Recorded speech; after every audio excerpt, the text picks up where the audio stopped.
അടിമാലി കൂമ്പൻപാറയിലാണ് ഈ അപകടം ഉണ്ടായത്. ദേശീയപാത നിർമ്മാണത്തിനായി മണ്ണെടുത്തതിനെ തുടർന്ന് 50 അടിയിലേറെ ഉയരത്തിൽ കട്ടിംഗ് ഉണ്ടായി.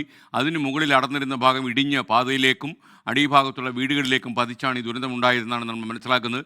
2 വീടുകൾ തകർന്നുപോയി. അതിലെ ഒരു വീട്ടിൽ അവരെ യഥാർത്ഥത്തിൽ പഞ്ചായത്ത് നിർദ്ദേശമനുസരിച്ച് ഇവരെയൊക്കെ മാറ്റി പാർപ്പിച്ചിരുന്നു. ഇതിനിടയിൽ ഈ ബിജുവും സന്ധ്യയും അവരുടെ തറവാട്ട് വീട്ടിലേക്ക് വന്ന് ഭക്ഷണം കഴിക്കാനോ ചില രേഖകൾ എടുത്തു മാറ്റാനുമായി മടങ്ങി വന്നതാണ്. എന്നാൽ അവരുടെ മുകളിലേക്ക് ഈ മലയിടിഞ്ഞു വരുന്നത് പോലെ മണ്ണിടിഞ്ഞ് വരികയായിരുന്നു. ഇപ്പോൾ ഈ നമുക്ക് ഏറ്റവും പറയാൻ കഴിയുന്ന ഒരു കാര്യം, ഈ അപകടമുണ്ടായ സ്ഥലത്ത് ഈ ലൊക്കേഷനിലേക്ക് ആദ്യം ഓടിയെത്തിയത് ഞങ്ങളുടെ ഔട്ട് സ്റ്റേഷൻ ബ്രോഡ്കാസ്റ്റ് ടീം അംഗമായ നമ്മുടെ സ്വന്തം അലനാണ്. അലൻ ഈ യഥാർത്ഥ ഒരുപോലെ കണ്ണടച്ചിട്ടുള്ള അലൻ എല്ലാ രക്ഷാപ്രവർത്തനത്തിനും അലൻ സാക്ഷിയായി. എല്ലാവിധ ദൃശ്യങ്ങളും പ്രേക്ഷകരിലേക്ക് എത്തിച്ചതും അലനാണ്. ആശുപത്രിയിലേക്ക് കൊണ്ടുപോകുന്ന വഴിയിൽ എല്ലാവിധ കാര്യങ്ങളും പ്രേക്ഷകരെ അറിയിച്ചുകൊണ്ടിരുന്നതും അലനാണ്. Alan, thank you Alan. യഥാർത്ഥത്തിൽ അവസരത്തിനൊത്ത അലൻ ഉയർന്നു. ഞങ്ങളുടെ പ്രേക്ഷകർക്ക് അറിയുന്ന പോലെ കേരളത്തിൻ്റെ വിവിധ ഭാഗങ്ങളിൽ ഔട്ട് സ്റ്റേഷനിൽ നിന്ന് ബ്രോഡ്കാസ്റ്റ് ചെയ്യുന്ന വലിയൊരു സംഘത്തെ ഞങ്ങൾ ഉണ്ടാക്കിയിട്ടുണ്ട്. അതിലെ ഏറ്റവും സജീവമായ ഒരു അംഗമാണ് OBT എന്ന് ഞങ്ങൾ ചുരുക്കപ്പേരിൽ പറയും. അതിലംഗമാണ് അലൻ. അലൻ ഈ കുമ്പൻപാറയിൽ ഈ യഥാർത്ഥത്തിൽ ആദ്യം ഓടിയെത്താൻ കഴിഞ്ഞു. കാര്യം അലൻ്റെ വാക്കുകൾ നാവിൽ നിന്ന് തന്നെ നമുക്ക് ആ അനുഭവം കേൾക്കാം. ഏറ്റവും കടുത്ത ഒരു അനുഭവമാണ് അലൻ്റെ മാധ്യമ ജീവിതത്തിൽ ഉണ്ടായിരിക്കുന്നത്.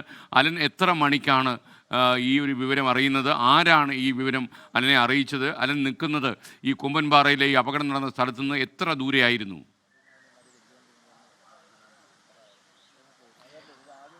ഗുഡ് മോർണിംഗ് എസ്കാൻ സാർ. നമ്മളിപ്പോൾ നിൽക്കുന്ന ഈ ഒരു ഭാഗം നമ്മൾ ഇന്നലെ വൈകിട്ട് 4 മണിയോടുകൂടിയാണ് ആദ്യം ഈ പ്രദേശത്തേക്ക് ആദ്യം എത്തുന്നത്. അതായത് ഇന്നലെ വൈകിട്ട് 4 മണിയോടുകൂടിയാണ് അടിമാലി ഗ്രാമപഞ്ചായത്തിന് ഒരു ലെറ്റർ ലഭിക്കുന്നത് ദേശീയപാത അധികൃതരുടെ ഭാഗത്തു നിന്നും. അതായത് ഈ മേഖലയിൽ മണ്ണിടിയാൻ സാധ്യതയുണ്ട്, അതുകൊണ്ട് ഇവിടുത്തെ കുടുംബങ്ങളെ മാറ്റി പാർപ്പിക്കണമെന്ന് ആവശ്യപ്പെട്ടുകൊണ്ടുള്ള ഒരു ലെറ്റർ ലഭിക്കുന്നത്. അതിൻ്റെ ഭാഗമായാണ് പഞ്ചായത്ത് പ്രസിഡന്റ്, ഈ വാർഡ് മെമ്പർ, ബ്ലോക്ക് മെമ്പർ എന്നിവർക്കൊപ്പം ആദ്യം ഇവിടെ എത്തുന്നത്. ഇവിടെ എത്തി അതിനുശേഷം ഈ ആളുകളെ ഇവിടുന്ന് മാറ്റുന്ന ഒരു പ്രവർത്തനമാണ് നടത്തിക്കൊണ്ടിരുന്നത്. പക്ഷേ ആളുകളെല്ലാം ആദ്യഘട്ടത്തിൽ ഈ ക്യാമ്പിലേക്ക് മാറാൻ, ഗവൺമെൻറ് ഹൈസ്കൂളിൽ തുടങ്ങിയിരിക്കുന്ന ക്യാമ്പിലേക്ക് മാറാൻ ആദ്യം കൂട്ടാക്കിയിരുന്നില്ല. പിന്നീടും നിർബന്ധത്തിൻ്റെ ഭാഗമായാണ് പലരും ഇവിടെ നിന്ന് മാറുന്ന ഒരു സാഹചര്യം ഉണ്ടായത്. അപ്പം അതിനുശേഷം ഇന്നലെ ഈ വീട്ടിൽ കുടുങ്ങിക്കിടന്ന ബിജുവും ഭാര്യയും അടങ്ങുന്ന ആളുകൾ ഇവിടെ നിന്ന് മാറി തൊട്ട് അടുത്തുള്ള അവരുടെ തറവാട്ട് വീട്ടിലേക്ക് മാറി താമസിക്കും എന്നാണ് പറഞ്ഞത്. അതുകൊണ്ടാണ് വീണ്ടും ഇവരെ ക്യാമ്പിലേക്ക് വീണ്ടും നിർബന്ധിച്ചെങ്കിലും ഇവർ തറവാട്ട് വീട്ടിൽ സുരക്ഷിതരാണ്, അവിടെ താമസിച്ചുകൊള്ളാം എന്ന് പറഞ്ഞതുകൊണ്ടാണ്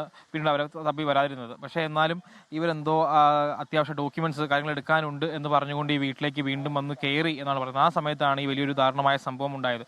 ഈ സംഭവം നടക്കുന്ന സമയത്ത് ഞങ്ങൾ ക്യാമ്പിൽ അവിടെയുള്ള ആളുകൾക്ക് ഭക്ഷണം വിതരണം ചെയ്യുന്ന തിരക്കിലായിരുന്നു. അവിടെ നിന്നുള്ള വാർത്തകളും അവിടെ നിന്നുള്ള ബൈറ്റും സമർപ്പിച്ചതിന് ശേഷം അവിടെ നിൽക്കുന്ന സാഹചര്യത്തിലാണ് പെട്ടെന്ന് ഇവിടെ മണ്ണിടിയുന്നുണ്ട് എന്ന തരത്തിലുള്ളൊരു വിവരം ലഭിക്കുന്നത്. അപ്പോൾ തന്നെ വാർഡ് മെമ്പർക്കൊപ്പമാണ് വാഹനത്തിൽ തൊട്ട് താഴെ എത്തി. താഴെ കമ്മ്യൂണിറ്റി ഹാൾ സെൻ്ററാണ്, അവിടെ കമ്മ്യൂണിറ്റി ഹാളാണ്. അവിടെ എത്തിയപ്പോഴാണ് മേളിൽ വലിയ ഒരു ശബ്ദത്തോടു കൂടി ഒരു ശബ്ദം കേൾക്കുന്നത്. ഞങ്ങൾ ഉടനെ ആ സമയത്ത് തന്നെ ഇവിടെ മേഖലയാകെ ഇരുട്ടിലേക്ക് മാറി. അതായത് ഈ മേളിൽ മണ്ണിടിഞ്ഞു വന്ന ഭാഗത്താണ് ഇലവൻ കേബിൾ ലൈനടക്കമുള്ള വൈദ്യുതി ലൈനൊക്കെ പോകുന്നത്. ഈ ലൈൻ മൊത്തം താഴത്തേക്ക് പോകുന്ന ഒരു സ്ഥിതി ഉണ്ടായി. അതുകൊണ്ട് ഈ മേഖലയാകെ ഇരുട്ടിലായിരുന്നു. തുടർന്ന് ഇവിടുന്ന് പ്രദേശവാസികൾ ഓടി താഴത്തേക്ക് എത്തുന്ന സാഹചര്യത്തിലാണ് എന്താണെന്ന് ചോദിക്കുമ്പോഴാണ് ഈ ബിജു വീടിനകത്ത് കുടുങ്ങി കിടക്കുന്നുണ്ട് എന്ന് പറയുന്നത്. ഉടനെ ഞാനും മെമ്പറുമാണ് ആദ്യം ഓടിയെത്തുന്നത്. മെമ്പർ TS സിദ്ദിഖാണ് ആദ്യം വന്നിട്ട് ഇവിടെ ബിജു ഉണ്ടോ എന്ന് ചോദിച്ചു. ഇവിടെ ഒച്ചയുണ്ടാക്കിയപ്പോഴാണ് അകത്തുനിന്ന് ആദ്യം ഭാര്യ അവിടുന്ന് ഞങ്ങൾ രണ്ടുപേരും ഉള്ളിലുണ്ട് എന്നുള്ള മറുപടി ആദ്യമായി മെമ്പർക്കാണ് കൊടുക്കുന്നത്. തുടർന്ന് ബാക്കി നാട്ടുകാരെ എല്ലാം വിവരം അറിയിച്ചു. ഇവിടുന്ന് പ്രദേശവാസികളെല്ലാം എത്തി ഉള്ളൊരു രക്ഷാപ്രവർത്തനം നടത്തി. പക്ഷേ രക്ഷാപ്രവർത്തനം നടത്തി കുറേ നേരം നമുക്ക് ഈ പുറകിൽ കാണുന്ന ഈ കോൺക്രീറ്റ് ബീമിനുള്ളിലാണ് ഇവർ രണ്ടും കിടന്നിരുന്നത്.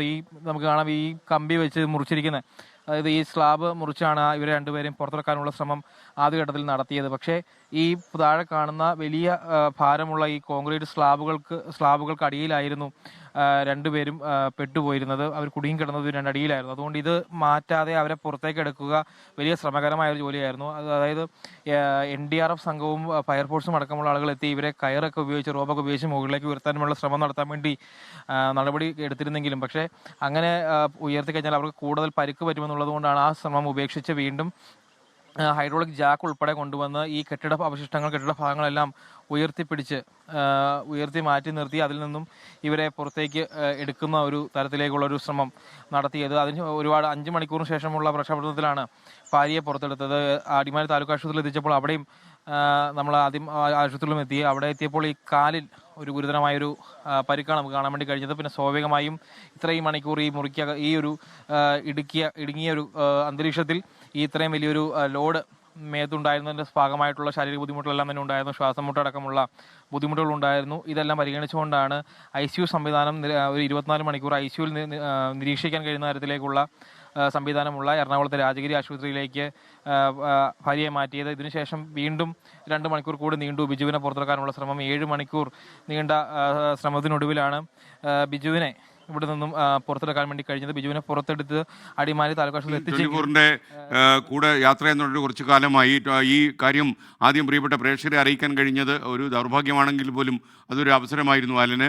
അതോടൊപ്പം തന്നെ അലൻ റിപ്പോർട്ട് ചെയ്യുകയും ദൃശ്യങ്ങൾ അയക്കുകയും ചെയ്യുന്നതിനോടൊപ്പം തന്നെ ഈ രക്ഷാപ്രവർത്തനത്തിന്റെ ഭാഗമാകാൻ കഴിഞ്ഞോ?